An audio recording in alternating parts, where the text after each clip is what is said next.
อีกหนึ่งคนที่ก็เป็นบุคคลปริศนาในเรื่องหมอยาโคมแดงที่คนอยากรู้ความจริงกับตัวตนของเธอนั่นก็คือพระสนมโหลหลันด้วยบุคลิกที่นิ่งเงียบขรึมไม่พูดไม่จาดูลึกลับเป็นปริศนาดูไม่ออกว่าหญิงหรือว่าเธอคิดอะไรอยู่กันแน่ตัวตนที่แท้จริงของเธอคือใครนั่นก็เป็นเรื่องที่น่าสนใจแต่ผมเชื่อเลยว่าสิ่งที่ทุกคนอยากรู้เกี่ยวกับพระสนมโหลหลันจริงๆไม่ใช่แค่นั้นมีเรื่องที่น่าสนใจกว่านั้นนั่นก็คือพระสนมโหลหลันได้เข้ามาเป็นสนมระดับสูงยศสู้เฟยแทนที่พระสนมอาตัวซึ่งเพิ่งโดนปลดไปหมาดๆได้อย่างพอดิบพอดีแถมพ่อของเธอยังเป็นขุนนางระดับสูงซึ่งการที่โหลหลันได้เข้ามาเป็นพระสนมระดับสูงก็จะเป็นผลดีกับพ่อของเธอด้วยเรื่องราวมันช่างเหมาะเจาะจนเกินไปเพราะฉะนั้นเรื่องราวที่น่าสนใจกว่าพระสนมโหลหลันเป็นใครนั่นก็คือเจตนาที่แท้จริงในการเข้ารับตำแหน่งพระสนมสู้เฟยต่างหากว่าจริงๆแล้วมีแผนการอะไรอยู่หรือเปล่าแถมยังมีเรื่องราวเกี่ยวกับเมาที่ทำให้ท่านจินชิถึงกับต้องขี่ม้าขาวอีกด้วยเราไปเริ่มกันเลยปริศนาของพระสนมโหลหลานค่อนข้างที่จะเกี่ยวข้องกับบุคลิกของตัวพระสนมเองจะสังเกตเห็นว่าพระสนมโหลหลานไม่พูดไม่คุยกับใครตั้งแต่เข้ามาในวังครั้งแรกจนถึงปัจจุบันเมาเจอกับพระสนมครั้งแรกตอนที่เมาจะต้องมาสอนเรื่องบนเตียงให้กับสนมทั้ง4เมาได้เตรียมเอกสารการเรียนการสอนมาอย่างดีซึ่งทั้งพระสนมเกียคุโยและพระสนมหลีฮาวาดูจะสนอกสนใจการเรียนการสอนของเมาเป็นอย่างมากโดยเฉพาะพระสนมหลีฮาวาอ่านไปยิ้มไปหน้าแดงไปดูแล้วเนี่ยจะสนใจมากที่สุดเลยส่วนสนมเด็กอย่างพระสนมหลี่สู้น่าจะยังไม่ถึงวัยคงจะรับเรื่องพวกนี้ไม่ได้ถึงกับวิญญาณออกจากร่างไปเลยแต่ทั้ง3คนก็ยังมีรีแอคชั่นผิดกับพระสนมโหลหลันที่นิ่งเฉยไม่มีปฏิกิริยาอะไรเลยทั้งสิ้นเธอไม่ได้พูดอะไรเลยจนกระทั่งจบการสอนแต่ตรงนี้ต้องขอชมเมาหน่อยตรงที่ว่าด้วยพระสนมโหลหลันเป็นคนนิ่งเงียบจนไม่รู้ว่าคิดอะไรอยู่นี่แหละเมาก็เลยพยายามสังเกตพระสนมโหลหลันเมาสังเกตว่าพระสนมโหลหลันหน้าตาดูเหมือนคนทางเหนือแต่แต่งตัวแต่งหน้าจัดเหมือนกับคนทางใต้ซึ่งบอกเลยว่าตรงนี้เมามองขาดจริงๆเพราะว่าพระสนมโหลหลันตระกูลของเธอมาจากทางเหนืออย่างที่เมาคิดเอาไว้อีกหนึ่งบุคลิกของพระสนมโหลหลันที่น่าสนใจและเป็นปริศนาที่สุดคือบุคลิกของเธอเปลี่ยนไปตลอดเวลาเปลี่ยนไปถึงขนาดจนกระทั่งคนที่สามารถใกล้ชิดเธอได้อย่างมากที่สุดก็คือจักรพรรดิยังรู้สึกสับสนเลยว่าทำไมพระสนมโหลหลันที่เจอกันทุกครั้งเนี่ยเป็นคนเดียวกันหรือเปล่าแต่ละครั้งที่เจอยังกับคนละคนปริศนาของพระสนมโหลหลันกับจินชิก็จะมีความเหมือนที่แตกต่างกันอยู่อย่างเช่นในตอนที่จินชิเนี่ยทุกคนอยากรู้มากที่สุดเลยก็คือจินชิคือใครกันแน่ไม่ว่าจะเป็นแค่น้องชายของจักรพรรดิหรือว่าเป็นรัชทายาทแต่ยังไงก็ไม่ใช่ขันทีธรรมดาที่เดินตรวจวังหลังอย่างแน่นอนแต่ถ้าเป็นส่วนของพระสนมโหลหลันนอกจากตัวตนที่แท้จริงของพระสนมแล้วสิ่งที่ยังน่าสงสัยอีกก็คือว่าการมาเป็นพระสนมครั้งนี้มาดีหรือว่ามาร้ายซึ่งพ่อของพระสนมโหลหลันก็คือชิโชซึ่งเป็นขุนนางระดับสูงหลายคนประเมินว่าชิโชมีอำนาจที่ตีคู่มากับลากันเลยแต่สำหรับผมเมื่อดูแล้วจริงๆเนี่ยตัวของชิโชจะมีทั้งอำนาจและชาติกำเนิดที่เหนือกว่าลากันอยู่มากพอสมควรเลยความที่มีอำนาจมากนี่แหละสามารถที่จะกดดันจักรพรรดิให้ปลดพระสนมอาตัวออกแล้วแต่งตั้งโหลหลันลูกสาวของตัวเองเข้าไปเป็นสนมยศสู้เฟยแทนได้เพื่อที่จะเสริมอำนาจบารมีของตัวเองแล้วยิ่งไปกว่านั้นถ้าเกิดพระสนมโหลหลันมีลูกกับจักรพรรดิแล้วเป็นลูกชายก็จะได้เป็นองค์ชายรัชทายาทชิโชซึ่งเป็นปู่ก็จะยิ่งแข็งแรงและกุมอำนาจเข้าไปอีกแต่ถึงแม้ชิโชจะมีอำนาจมากแค่ไหนการปลดพระสนมระดับสูงสักคนก็ไม่ใช่เรื่องง่ายคิดอยากจะปลดก็ปลดได้เลยคงทำอย่างนั้นไม่ได้พระสนมอาตัวที่มีจุดอ่อนตรงที่มีลูกไม่ได้อีกแล้ว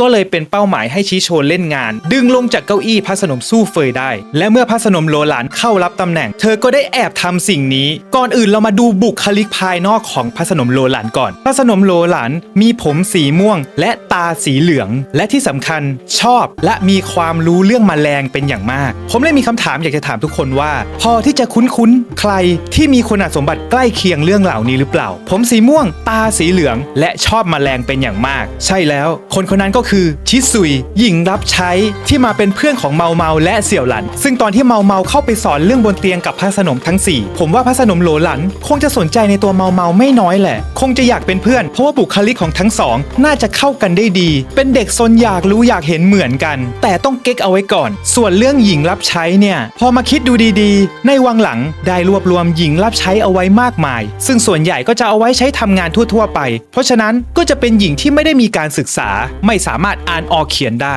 ใช้เฉพาะแรงงานเพียงอย่างเดียวจะมีก็แต่เมาที่แปลกประหลาดกว่าชาวบ้านอ่านออกเขียนได้มีทักษะการคิดวิเคราะห์ทักษะเรื่องยาทักษะเรื่องพิษทั้งที่เป็นหญิงสาวชาวบ้านธรรมดา แต่อย่างที่เรารู้กันว่าเธอไม่ใช่คนธรรมดาเพราะเธอเป็นถึงลูกเลี้ยงของอดีตหมอหลวงแถมยังเป็นลูกสาวแท้ๆของเสนาธิการกองทัพอย่างลากันเพราะฉะนั้นความสามารถของเธอก็เลยโอเวอร์สุดๆในวังหลังเปรียบเสมือนคนวุฒิปริญญาโทแต่มาทำงานวุฒิป .6 ซึ่งชิซุยที่ก็เป็นแค่หญิงรับใช้แต่กลับอ่านออกเขียนได้มีความรู้เรื่องแมลงเรื่องยาพูดจาฉะฉานมีความมั่นใจหน้าตาสวยมันก็น่าเอะใจตั้งแต่แรกแล้วว่าชิซุยจะไม่ใช่หญิงรับใช้ธรรมดาแถมตอนเมากับชิซุยอาบน้ำด้วยกันเมายังสังเกตอีกว่าขนาดของชิซุยไม่ใช่ธรรมดาเหมือนกันนะสะท้อนไปถึงรสนิยมของจักรพรร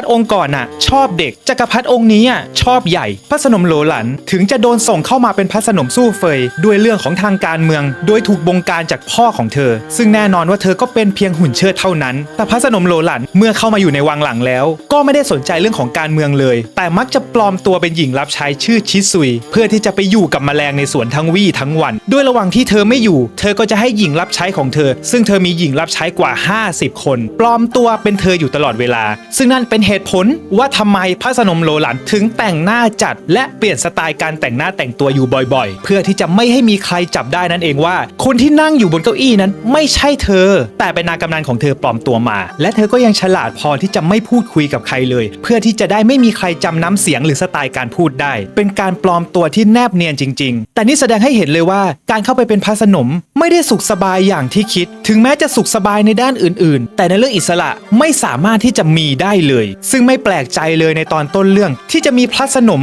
วางแผนที่จะหนีออกจากวังโดยแซงทำให้จักรพรรดิไม่พอใจแล้วก็ยกตัวเธอไปเป็นของรางวัลให้กับทหารและเธอก็แกล้งละเมอไปรำอยู่บนกำแพงวังหลังบ่อยๆซึ่งสุดท้ายแล้วเธอยินดีที่จะถูกประทานเป็นรางวัลกับทหารเพราะทหารนั้นก็คือคนรักเก่าของเธอนั่นก็เป็นวิธีการหนีออกจากวังอย่างหนึ่งแต่พระสนมโหลหลันเองด้วยความที่รับคำสั่งมาจากพ่อก็ยังคงต้องรับบทพระสนมต่อไปแต่ด้วยความที่ยังเป็นเด็กสาวจะทนอุดอู้อยู่ในตำหนักก็คงทำไม่ได้ซึ่งเหตุผลที่พระสนมโหลหลันปลอมตัวเป็นหญิงรับใช้แล้วใช้ชื่อว่าชิซุยนั่นก็เป็นเพราะว่าชิซุยคือชื่อเดิมของพี่สาวต่างแม่ของพระสนมโหลหลันพี่สาวต่างแม่คนนี้ไม่ใช่ใครที่ไหนก็คือซุยเลซึ่งเป็นเหมือนศัตรูตัวฉกาจของเมาเจอกับซุยเลครั้งแรกที่พระราชฐานชั้นนอกหลังจากที่จินชิพาตัวเมากลับมาจากโลคุโชคังแล้วไปเจอซุยเลอีกทีตอนที่เมากำลังเก็บสมุนไพรซึ่งด้วยความซนของเมาก็เลยโดนซุยเลเคกะโหลกไป1ทีซึ่งในตอนนั้นเมาได้กลิ่นหอมของไม้จันทร์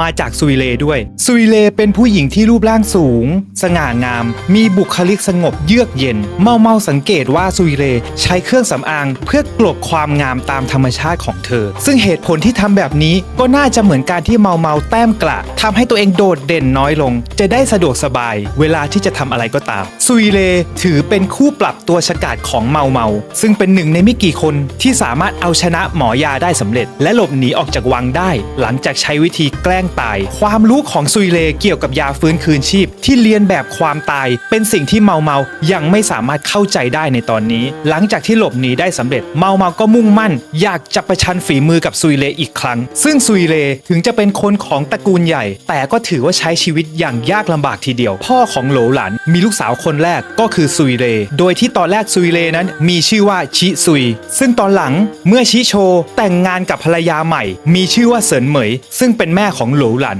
เซินเหมยไม่ยอมรับว่าชิซุยเป็นคนในตระกูลชิก็เลยไม่ยอมให้ใช้ชื่อว่าชิซุยเหลือแค่ซุยเลถึงแม้ว่าเซินเหมยแม่ของโหลหลันจะเกลียดขี้หน้าของซุยเลและทำร้ายซุยเลอยู่บ่อยๆแต่ว่าตัวของซุยเลกับโหลหลันนั้นสนิทกันมากเป็นพี่น้องต่างแม่ที่รักใคร่กลมเกลียวกันดีแต่ถึงอย่างนั้นเองเวลาที่ซุยเลถูกทำร้ายโหลหลันซึ่งเป็นลูกก็ไม่สามารถที่จะห้ามแม่ของเธอได้ซึ่งภายหลังตอนที่โหลหลันจะปลอมตัวเป็นหญิงรับใช้ก็เลยนึกถึงชื่อชิซุยขึ้นมาก็เลยเอามาเป็นชื่อปลอมของเธอในตอนที่เป็นหญิงรับใช้ซึ่งตระกูลชิได้ก่อวีรกรรมมากมายไม่ว่าจะเป็นการพยายามสังหารเชื้อพระวงศ์ก่อนหน้านี้นั่นก็คือเหตุการณ์ที่จินชิกำลังทำพิธีแล้วเมาเข้าไปช่วยได้สำเร็จหรือจะเป็นหลังจากนี้ยังมีการลักพาตัวเมาออกไปข้างนอกวังด้วยซึ่งเรื่องราวเข้มข้นนี้ผมจะเอามาพูดอีกครั้งหนึ่งทีหลังในคลิปที่พูดถึงตระกูลชิโดยเฉพาะสำหรับคลิปนี้น่าจะเคลียร์กันในเรื่องของโหลหลันไปเป็นที่เรียบร้อยแล้วขอบคุณทุกคนที่อยู่ด้วยกัน